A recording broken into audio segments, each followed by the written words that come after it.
Hey everyone, this is my reflection on Melva Wilson Costin's book, African American Christian Worship. She begins the book by outlining briefly a theological view of African American Christian worship as extending from a quote, common historical taproot, which extends deep into the nurturing center of the African soil.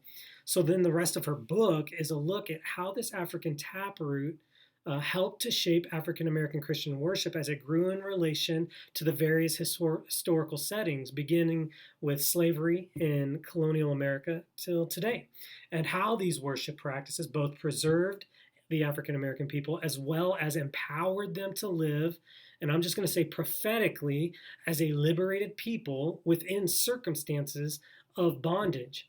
So there's so much that could be said about this book, but what I want to do is I'm just going to focus in on the two things that really stood out to me, and we'll try to get this done within the 3 to 5 minute window. So the first thing that I would say that really stood out to me is kind of the prophetic nature of Costin's perspectives.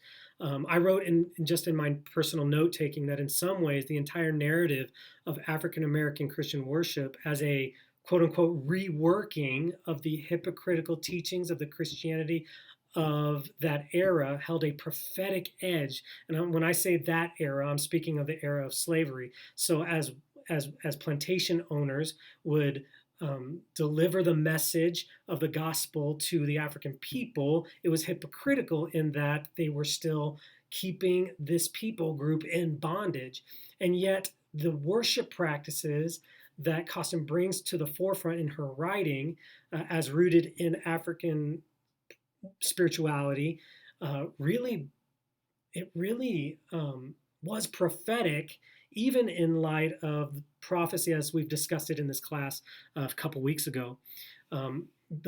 She writes this on page 112. She says, the revolutionary character of worship in action is basic to the life of Jesus. Inherent in the gospel message is a radical disapproval of the claim of power invested in a few who work vigorously to maintain the status quo. So similarly, what Costin refers to as the revolutionary character of worship, I would offer as a synonym to revolution the nature of worship as prophetic. It's a prophetic character of worship.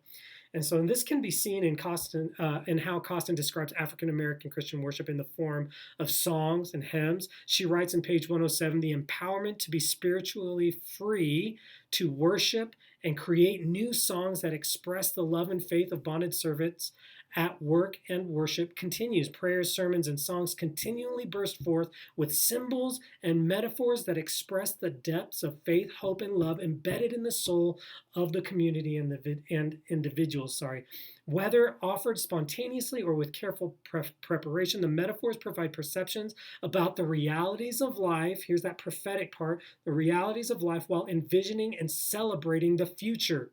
So they're celebrating, envisioning, and living this future today. And it's just this powerful prophetic nature and to African American Christian worship. In fact, the very idea of empowerment that Costin addressed towards the end of her book continues in this prophetic vein. So another thing, and this is related, but another thing that really stood out to me was, and she doesn't talk about it specifically per se, but she really talks about how Christianity for Africans in the diaspora, as she says, it's really a contextualization. They're taking the gospel of Jesus Christ and contextualizing it in a way that they can understand and participate as it relates to their African heritage.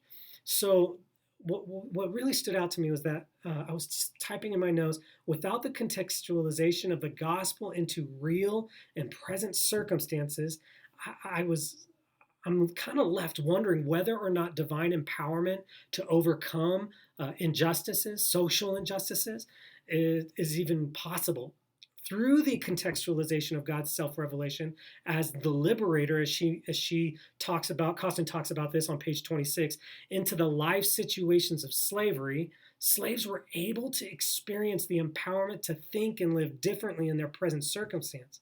In other words, to live in such a way that leaned into God's coming promise of liberation from suffering and bondage. And that contextualization is prophetic as well, not to beat a dead horse. But one of the questions I kind of walked away with, however, was as much as I can really embrace the idea and the power of contextualization and seeing connecting God's transcendent power into my imminent circumstance, where does one draw the line between contextualization and syncretism? And I'm thinking specifically in Costin's description of African American worship rituals that concern the dead. She specifically says, during the night, and this is page 56, talking about Halloween and All Saints Day, they would leave food out for hungry spirits, and the spirit of the food would be devoured, and it would appease them. And I was just curious, man, when does the gospel of the living Christ begin to become diluted by our presuppositions, whether they be spiritual or cultural? So that's a question, and maybe Dr. James, you could speak to that.